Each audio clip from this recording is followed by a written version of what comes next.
I'm Jason Ernst. I guess before I get started with the main part of the talk, just a quick reminder about the Warren Alpert Network Fellows Program. So to ideally fill out the form before you leave if you're interested in participating. So today I'm going to talk about computational methods for modeling and analyzing epigenomic data. So it'll be mostly sort of a broader survey talk. And then the first part will be talking about chromatin state modeling and annotations, and then which will be more position focused, and then in the last two parts I'll talk about additional topics of more gene-based epigenomic modeling, and then work with DNA methylation of data across species. So as motivation for this, the human genome is 3 billion bases long, and only about 1% is protein coding. And the vast majority is not protein coding, and it's quite important, for instance, from the genome-wide association studies, which we've heard many times during these meetings. A lot of these hits are falling, or the vast majority of hits are falling into these non-protein coding regions of the genome. And it's assumed that many of these have likely regulatory effects, which motivates the need to develop tools to better understand the non-coding parts of the genome and annotate them to sort of say what's encoded within it. And one of the avenues to get at this is by leveraging epigenomic data. So the DNA can be wrapped around histone proteins, or octamer of histone proteins called a nucleosome. And these histone proteins can be subject to a variety of different chemical modifications. There can be specificity in terms of the specific histone protein that's modified, the specific amino acid residue, the type of chemical modification, whether it's a methyl or acetylation, and the number of recurrences. And, one can see notation like this, which means histone 3, lysine 4 is trimethylated. And additionally, you can have methylation directly on the DNA. And then there's also assays such as DNA-seq or ATAC-seq, which can measure accessible regions where the nucleosomes are depleted and transcription factors tend to bind. So there's many different histone modifications, and one of the questions that I sort of originally worked on, once that we had the ability to map this data genome-wide, so there's an experimental assay called ChIP-seq, which is chromatin immunoprecipitation followed by high-throughput sequencing, is how can we leverage all this data to better understand what's encoded in the genome? So sort of traditionally, people would take like one experiment at a time and call peaks on it and then analyze the peaks from that one experiment.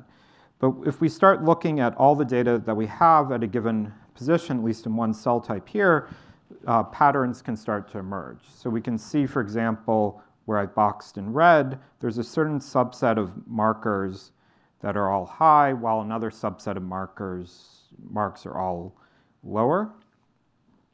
And then there could be also spatial signatures where we could see a broad domain of a mark here, and these are boxed in green.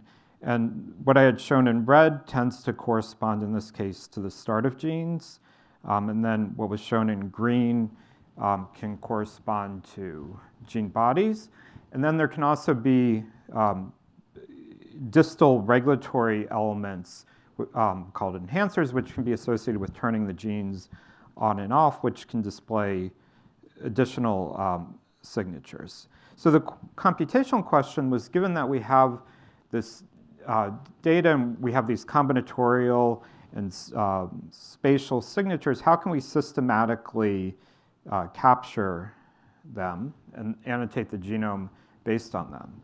So the underlying modeling problem here is we have these unobserved biological entities such as enhancers, starts of genes, gene bodies, intergenic regions, and so forth. And what we ended up doing was developing a method based on a multivariate hidden Markov model called ChromeHMM, where we pre-process the genome into 200 base pair non-overlapping intervals, and we make a binary presence or absence call for each mark at each position. And it's determined if we have enough reads or sequencing reads in the bin compared to an expectation determined based on a Poisson background distribution. And the actual emission distribution is modeled by a product of independent Bernoulli random variables. So we're assuming conditioned on a specific state, the probability of a certain combination is determined by the probability of each mark. So in this toy example, I'm just showing the probabilities of markers that have a high probability in a given state. So for example, in state 1, we might say that these two marks have high probability. In state 2, it could be this combination of marks. In state 3, just this one has high probability. And then with the hidden Markov model, we can also capture spatial information through the transition between states. So for example, if we're in this position here, in the middle of the gene, we might reason that we're more likely still in the state 5 based on the neighborhood information, while over here, we might think we're in a different state because it could have just been noisy that we didn't observe the mark. So with an HMM, we can have different transition probabilities associated with each state. And one of the design choices that we had made with this binarization is using a binarization. And this actually allowed the model to sort of focus its modeling power on distinct combinations. There have been other approaches in the field that try to measure directly the signal intensity, but then sort of the trade-off when you do that is it becomes much easier to overfit different intensities that might not necessarily be biologically significant while miss distinct combinations, which can often capture more of the relevant biological signal. So the first large-scale application of this was in the context of the ENCODE project when it had first scaled up to the whole genome in collaboration with Brad Bernstein's group. We had applied this to 9 marks across 9 human cell types. So this is showing all the data at one genomic location. Each color group is representing a different cell type. And in order to handle the multiple different cell types, what we did was treat it as if each cell type was additional chromosomes so that we would learn one model. It's essentially a virtual concatenation of the genome, but then obtain cell type specific annotations. And I'll illustrate that on the next slide. But once we had a model, and what you're seeing here, the rows correspond to states, the columns marks, and then the values, what's the probability we observe that mark when we're in that state.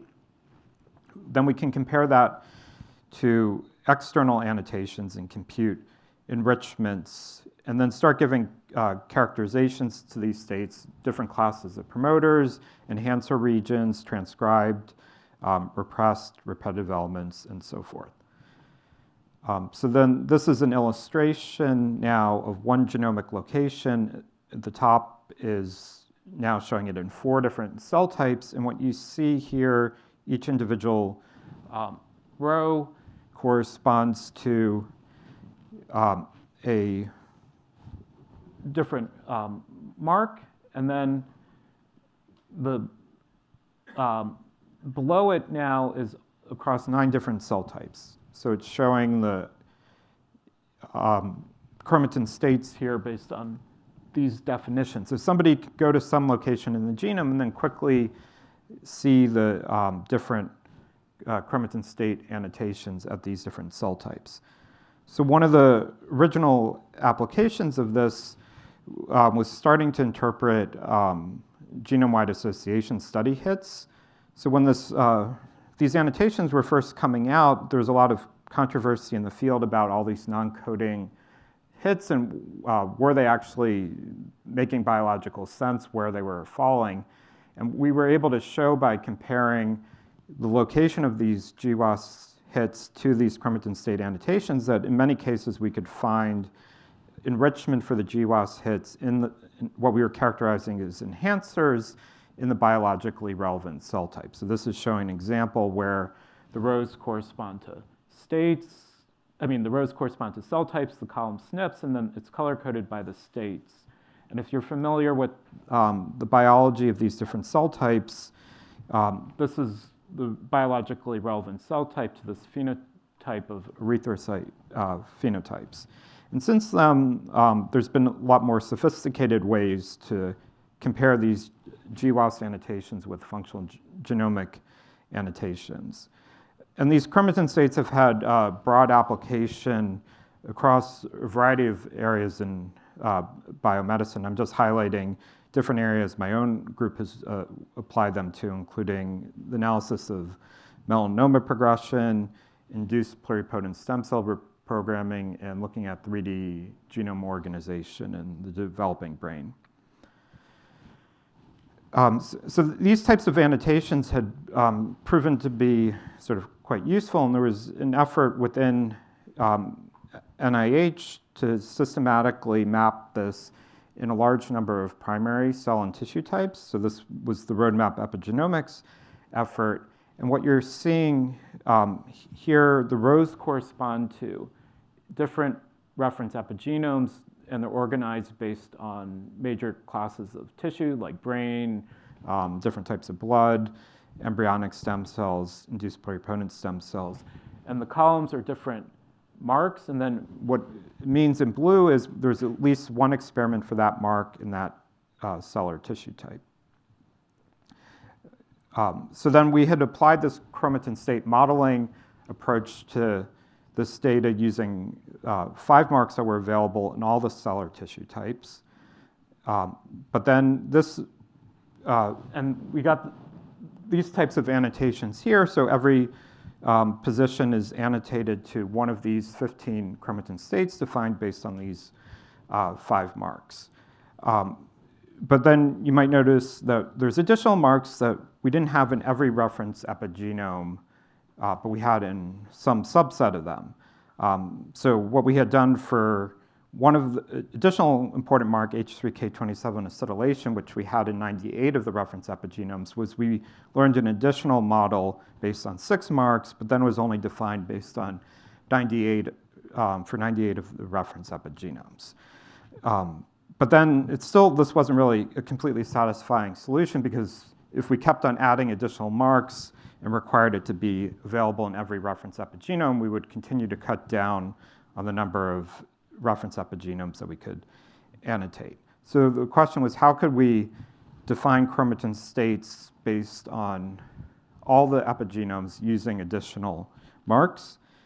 So the strategy that we used was I first developed a method to impute epigenomic data, even if you don't have any data for that mark in that cell or tissue type in a given experiment. So the idea is to leverage 2 key pieces of information. Is you have information about other marks in that same cell or tissue type, and the mark correlation structure is relatively well conserved across cell or tissue types. So you can sort of relate one mark to another in cell or tissue types where you have them both available, and then in a new one where you only have one of them or more than one other one, you can use that type of information. And then the other information is, once you have a compendium of data for a given mark, you can see in a closely related cell or tissue type that profile of that mark. So you could sort of look up at that position what that mark looked like in potentially closely related cell or tissue types at an intuitive level. There's still the question, how do you define what are the similar cell or tissue types? And you can use the marks that you do have available to do this. So I developed a method that combined these 2 classes of information in a regression-based framework, where we would train based on the reference epigenomes where we had the target mark available, and then apply in the new epigenome. And the specific regression method was based on an ensemble of regression trees. So once we had this imputed data, then we learned a chromatin state annotation, in this case based on the 12 marks that we were most confident in their imputation based on having been available in a sufficient number of experiments where it was actually mapped. And then we learned this 25-state model based on 12 marks, and then this is showing here an annotation of the genome. Each row is a reference epigenome. Each position now is annotated to one of these 25 states. And this has become one of the richest annotations of regulatory regions of the human genome. Since then, and this is now getting into some unpublished work, have been working with the International Human Epigenome Consortium. And so this has been an international collaboration involving related projects in Canada, Europe, and Asia, as well as the NIH ENCODE and Roadmap epigenomics data. So there's been about 10 consortium projects, and all the data has been uniformly processed. And in total, there was over 5,000 observed data sets from close to 1,700 reference epigenomes. So we imputed more than close to 5,000 additional data sets, and then we learned a chromatin state model based on 6 marks. And this modeling approach, in these annotations, we use the observed data where available, and if missing, we use the imputed data. And this is a visualization of one genomic region from this effort. So one of the issues that we're sort of encountering now is we've gone to having like annotations for so many different reference epigenomes. It starts to become unwieldy to work with this. Like, it's not clear if you have 1,700 reference epigenomes, how if you want to like analyze each one individually all the time, or even to sort of effectively visualize it. So we've been thinking about other ways to look at this type of data. So one approach that we did was to come up with summary annotations. If you have a group of samples that you think are all of the same category, how to best infer a summary annotation. And a former student of mine, Havu, developed this method, CSREP, which would train based on all the samples in a group except one of them would have, those would be the features, and then try to predict the annotation of the other, and do that for each annotation, each epigenome held out, and then average the predictions to get a summary annotation. We found that this ended up working in a lot of cases better than like a simpler, just taking the maximum stated, particularly if you don't have a large number of samples in a given group. But there's also another complementary modeling approach that we've actually been using in a number of our own work for various projects, and we think it's been somewhat underutilized. So when I originally introduced sort of this idea of multiple cell types, I talked about concatenation, where we would learn one common set of state definitions and then give the cell type specific annotations. But there's an alternative approach that one could do is one could just stack the annotations, I mean all the features you have, and learn one large model. So you could think of it as every cell type mark combination is as if it was an additional mark in the previous model. So this creates a more complicated model, but then it gives you a simpler genome annotation. So now instead of annotating each position of the genome to one of k states in each reference epigenome, you're just annotating each position to one of a certain number of states. And then it has some advantages that you could potentially capture and differentiate between constitutive and cell type specific activity, and you're leveraging a lot more data simultaneously for annotations. And so which one to like use in some applications might depend. If you're like specifically interested in annotation in this specific cell type, you might want the concatenated, but in a lot of cases, you might not be specifically focused on a question that's conditioned on what's happening in a specific cell type, and it might not be, it might be cell type agnostic in many cases. So this is showing an example where we had applied this modeling approach to that same roadmap epigenomics data I showed you earlier. In this case, the rows correspond to one of 100 states, and they've been grouped into different categories, and the columns correspond to different experiments, and they're grouped by the mark and then the cell or tissue types. So what we can do is we can capture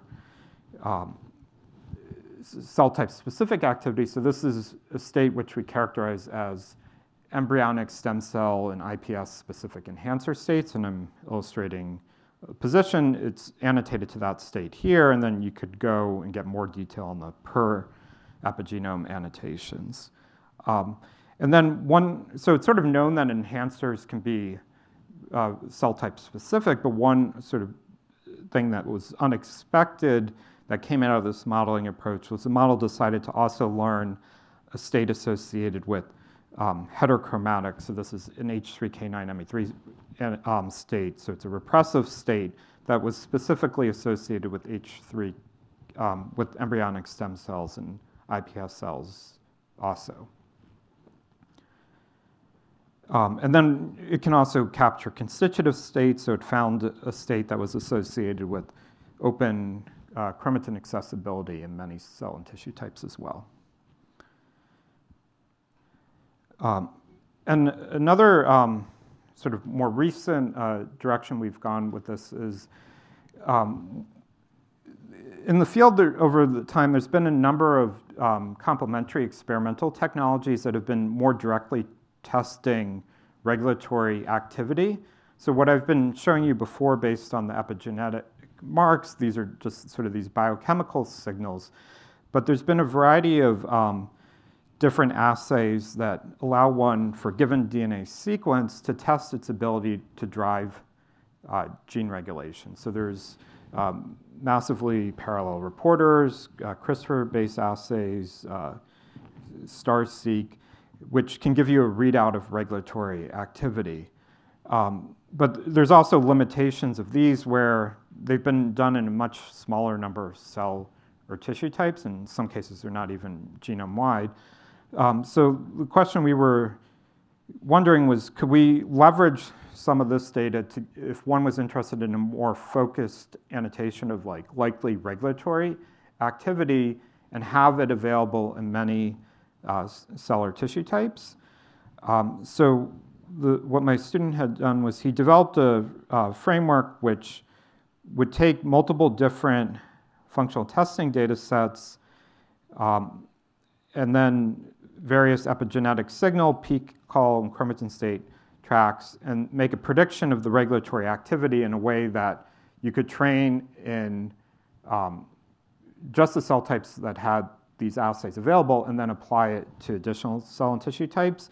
And one of the advantages of doing this with like epigenomic-based features opposed to sequence-based features is epigenomic-based features tend to mean the same thing in every cell type, while sequence-based features can be more cell type specific. And then we produce what we refer to as Chrome score and Chrome score HMM. So one of the issues that sort of came out with this was, depending on which functional testing data set we trained on, there was only modest agreement. And some of this sort of makes sense just from what you know about the assay. So massively parallel reporter assays testing the sequence not in the native context. So it's giving you a readout of the inherent information in a sequence to drive regulation, while some of these other assays are actually testing regulatory activity in the native genome. So then it's giving you a readout that also reflects the local chromatin environment. But then there could also be just technical differences with the experiment. So what we ended up doing was trying to preserve that uncertainty or lack of agreement and applied a similar principle as what we had shown with Chrome HMM earlier, but now instead of the features being directly the marks, they're the predictions of high regulatory activity from each of these different predictors that were trained on a different high throughput testing data set. So this is showing you over here different predictions for the same genomic region based, in this case, on, or it's actually in different cell types, so it's the final output. But on the left here, it's showing you the annotations based on this Chrome score HMM below it, and here are the state definitions. So we had some states that, for example, just corresponded to star-seq assays or just CRISPR-based assays, and other states that were predicted to be associated with regulatory activity, regardless of which sort of assay we were considering. And another thing I want to mention briefly is, so with these annotations, I mean, they're getting these position-based annotations, but oftentimes people are interested in studying the genome in the context of interactions. So you see this when people think about eQTLs, you have potentially a distal variant and the gene it might be associated with, or in high-C data, you have physical interactions. And with epigenomic data, there had been similar efforts of like correlating the covariation, particularly with enhancers in genes, to link enhancers to genes. But we were interested, could we like more systematically detect if there was an association between one genomic position and another based on the annotations that were present? And this is an illustration of the score that we're trying to get out. So like you can see, for example, in this region, we're giving a high score between pairs of locations that are largely in this green block, and it largely corresponds to positions in the same gene. But you can see that there's sort of more confidence just visually if you look at it, that positions in this region are like related to each other. There's some pairwise structure. So the question was, how could we in a systematic way capture this when we had like many different types of annotations? So my former student, Subin Kwan, had developed a method, LePay, and it adapts a different method, which LeCif, which I had talked about at a previous CGSI.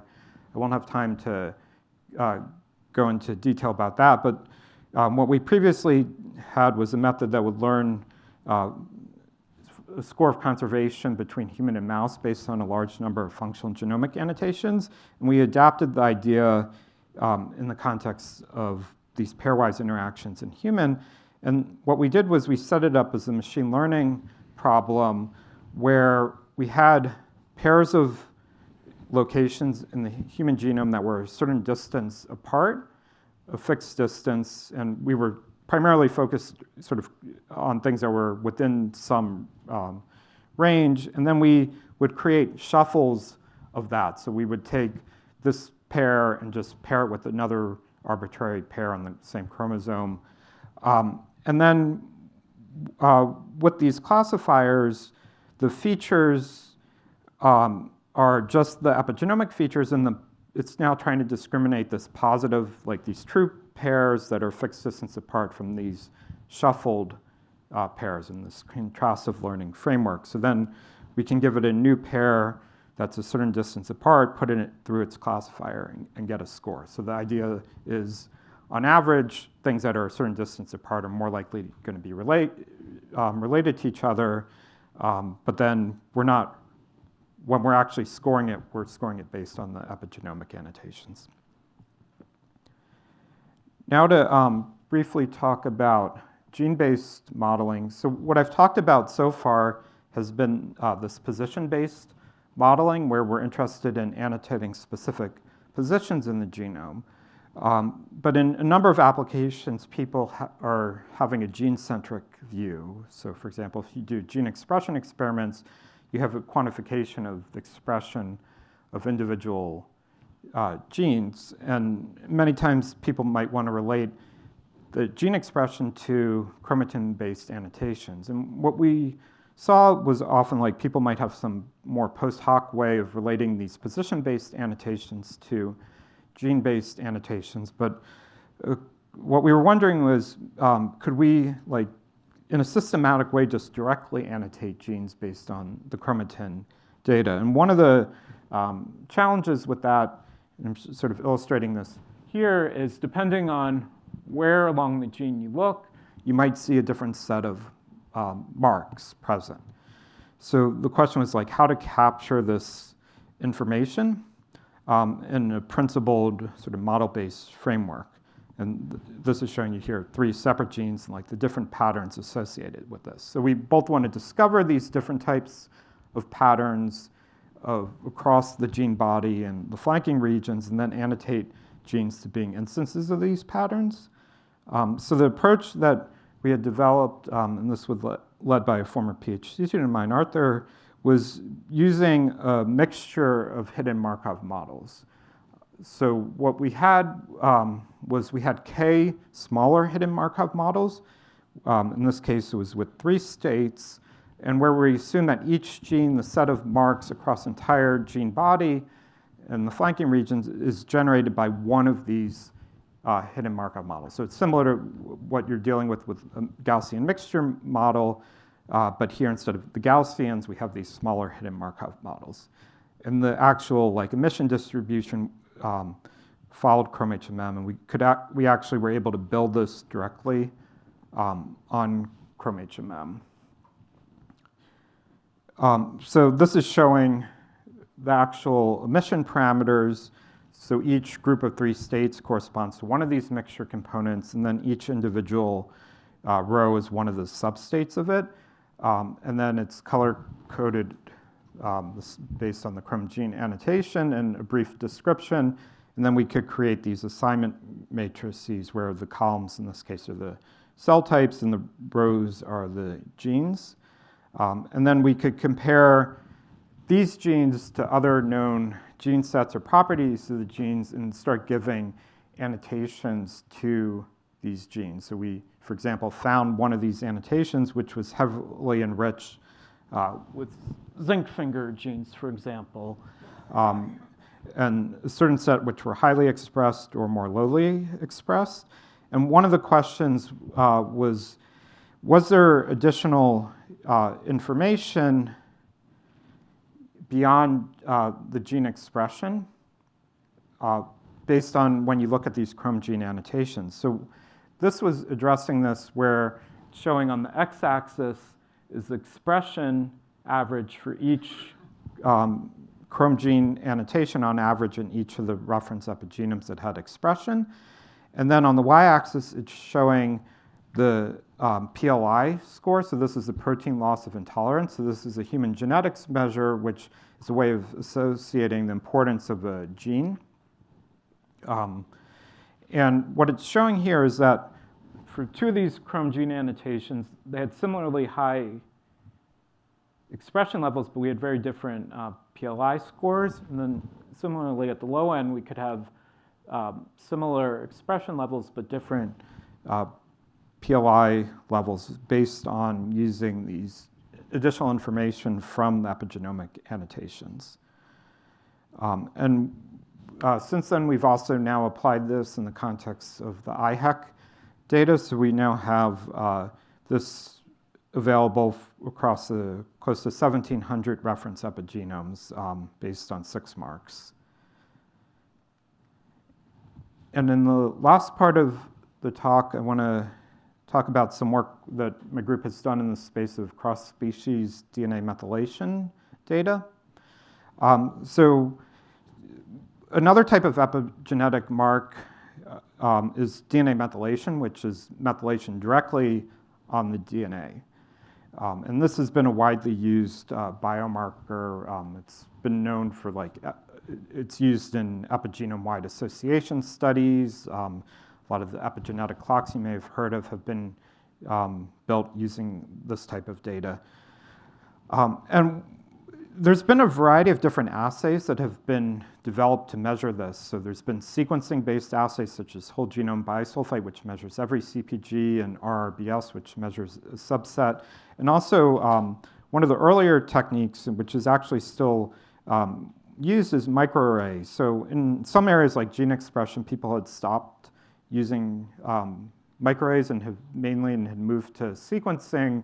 But for DNA methylation, it's still been popular for the relative cost effectiveness, robustness, and ease of use. And it's been like the assay that's been used, for example, in these biomarker type studies. But one limitation for this is it had only been available, these arrays, in human, and then just recently also in mouse.